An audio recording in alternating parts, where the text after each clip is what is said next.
Et si une superpuissance pouvait être mise à genoux, sans qu'un seul missile ne soit tiré? Ce que vient de déclarer Dmitri Medvedev est loin d'être une simple provocation. Derrière ces mots, il y a une idée beaucoup plus dérangeante. Aujourd'hui, on peut faire plier une économie entière sans passer par la guerre classique. Imagine un instant une crise qui ne commence pas par des explosions, mais par une montée brutale des prix.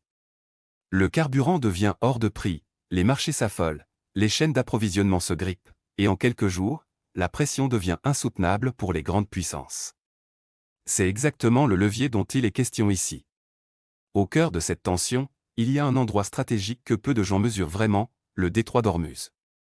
Un passage étroit, presque invisible sur une carte, mais par lequel transite une part essentielle du pétrole mondial.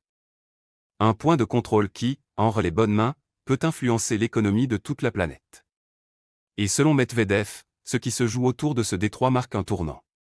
Ce n'est pas juste une crise régionale, c'est une démonstration de force d'un nouveau type.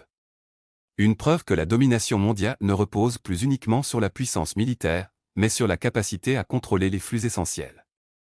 Dans cette lecture, les États-Unis n'auraient pas reculé face à une menace militaire directe, mais face à un risque bien plus redoutable, celui d'un choc économique majeur, capable d'ébranler leur propre stabilité. Autrement dit, la véritable arme ici n'est pas nucléaire. Elle est économique. Et si cette analyse est juste, alors une question s'impose, est-ce que le monde est en train de basculer vers une nouvelle forme de guerre, plus silencieuse, mais potentiellement beaucoup plus dévastatrice? Pour comprendre ce qui est en train de se jouer, il faut zoomer sur un endroit très précis de la carte, le détroit d'Ormuz. C'est un couloir maritime étroit, coincé entre l'Iran et la péninsule arabique. À première vue, rien d'impressionnant. Et pourtant, c'est l'un des points les plus stratégiques de toute la planète. Pourquoi? Parce qu'environ un baril de pétrole sur 5 consommés dans le monde passe par là. Chaque jour, des dizaines de pétroliers traversent ce passage pour alimenter l'Europe, l'Asie et une partie des États-Unis. C'est une autoroute énergétique mondiale, sauf qu'ici, il n'existe aucune vraie alternative rapide. Et c'est là que tout bascule. Contrairement à ce qu'on pourrait penser, il ne faut même pas bloquer totalement le détroit pour provoquer une crise. Une simple menace suffit. Une tension militaire, une attaque ciblée, ou même une déclaration inquiétante, et immédiatement, les marchés réagissent. Les prix du pétrole montent. Les investisseurs paniquent. Les économies commencent à vaciller. Parce que le pétrole, ce n'est pas juste de l'essence. C'est la base de tout, transport, industrie, alimentation, production d'énergie. Quand son prix grimpe brutalement, c'est un effet domino mondial. C'est exactement ce que souligne Medvedev, celui qui tient Ormuz tient une forme de pouvoir invisible, mais redoutable. Un pouvoir capable d'influencer les décisions politiques des plus grandes nations. Et dans ce contexte, l'Iran possède un avantage clé. Sa position géographique lui permet de menacer directement ce passage. Sans forcément le fermer, il peut le rendre instable, imprévisible, donc dangereux pour le commerce mondial. Résultat, même les puissances militaires les plus avancées doivent réfléchir à 2 fois avant d'agir. Parce qu'ici, le risque n'est pas seulement militaire. Il est systémique. Un conflit dans cette zone ne reste pas local. Il se propage instantanément à toute l'économie mondiale. C'est pour ça que Medvedev parle des armes économiques. Parce qu'en réalité, contrôler Ormuz, ce n'est pas juste contrôler un détroit. C'est avoir la capacité de faire pression sur le monde entier, sans tirer un seul coup de feu. Maintenant, entrons dans la partie la plus sensible de cette analyse, la stratégie américaine, et pourquoi elle est directement remise en cause. Selon Dmitri Medvedev, ce qui s'est passé n'est pas juste un épisode de tension classique. C'est l'échec d'une méthode. Une manière de faire de la géopolitique basée sur la pression, la dissuasion, et surtout, le bluff. Depuis des années, la doctrine américaine repose sur un principe simple, montrer sa puissance pour éviter d'avoir à l'utiliser. Déployer des porte-avions, multiplier les démonstrations de force, envoyer des messages clairs, l'objectif est de faire reculer l'adversaire sans entrer dans un conflit ouvert.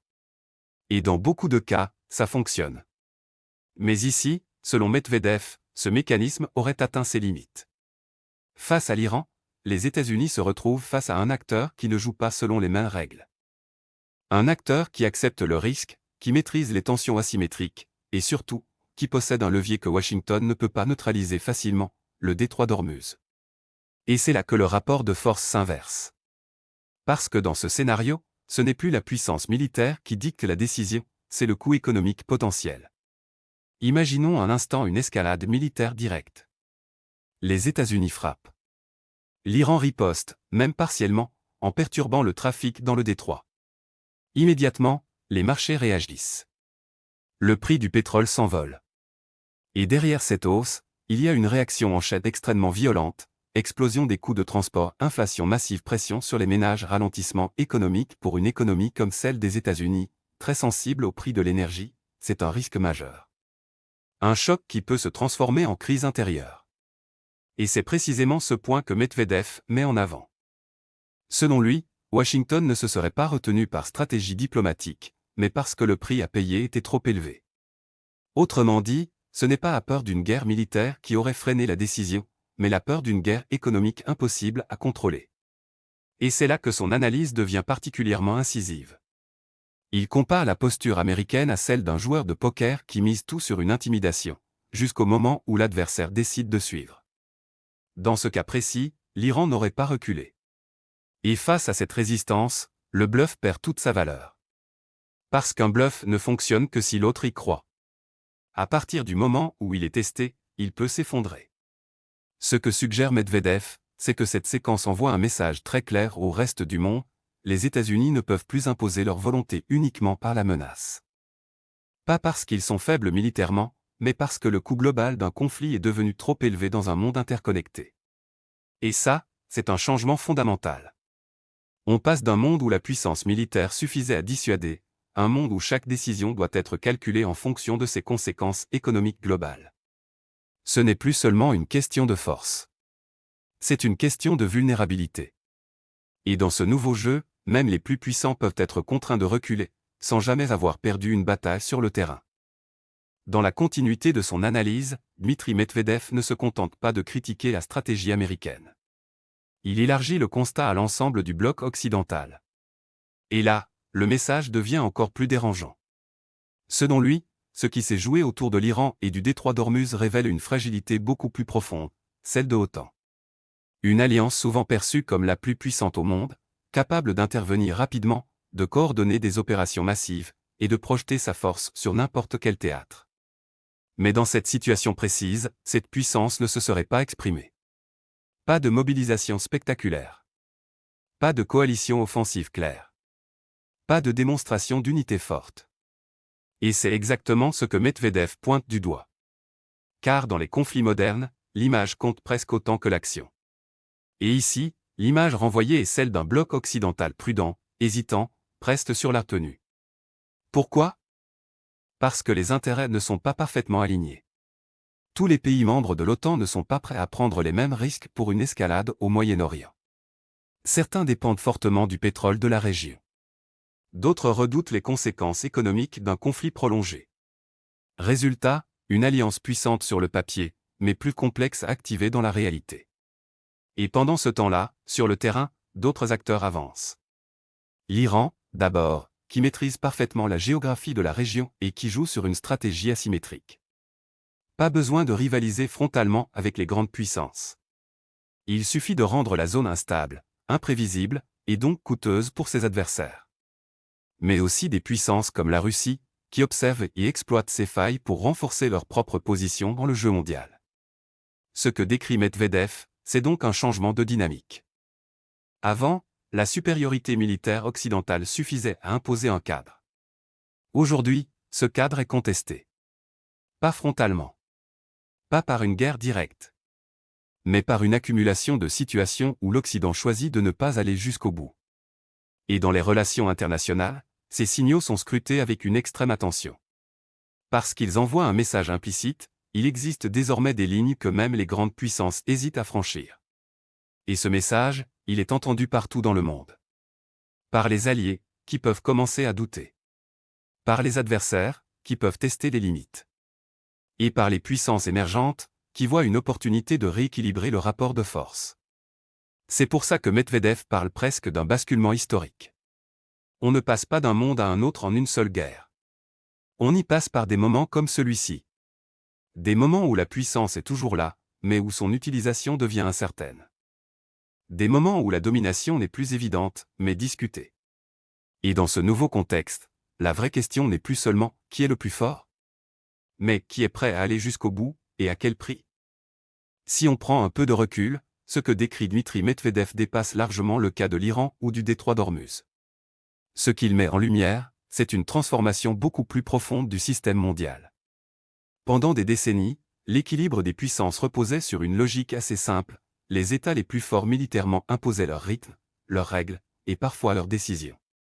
La dissuasion nucléaire, la supériorité technologique, la projection de force, tout cela constituait le cœur du pouvoir. Mais aujourd'hui, ce modèle montre ses limites. Non pas parce que la puissance militaire a disparu, elle reste essentielle, mais parce qu'elle n'est plus suffisante. Le monde est devenu beaucoup plus interconnecté, beaucoup plus dépendant de flux invisibles, flux énergétiques, flux commerciaux, flux financiers, et dans ce nouveau système, le pouvoir a changé de nature. Il ne s'agit plus seulement de détruire, il s'agit de perturber, de bloquer, de ralentir, d'influencer. Un détroit stratégique peut avoir plus d'impact qu'une base militaire. Une crise énergétique peut déstabiliser plus sûrement qu'une offensive classique. C'est exactement ce que symbolise le détroit d'Ormuz dans cette analyse. Un point de passage, certes, mais surtout un levier. Un levier capable de créer une pression globale, immédiate, difficile à contenir.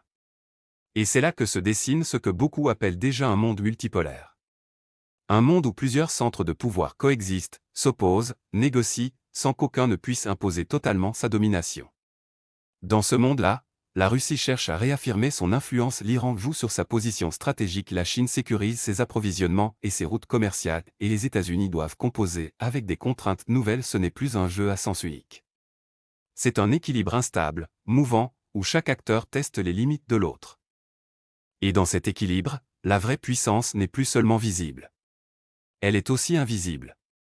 Elle se mesure dans la capacité à tenir une position clé, à influencer un marché, à créer de l'incertitude chez l'adversaire.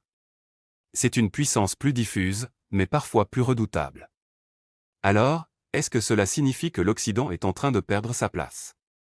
Pas forcément. Mais cela signifie une chose très claire: il doit s'adapter. Parce que les règles du jeu ont changé.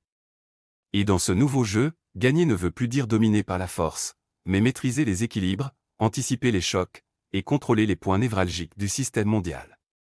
La vraie question, désormais, n'est plus seulement qui est le plus puissant. C'est celui qui comprend le mieux le monde qui est en train de naître, et qui saura en tirer avantage.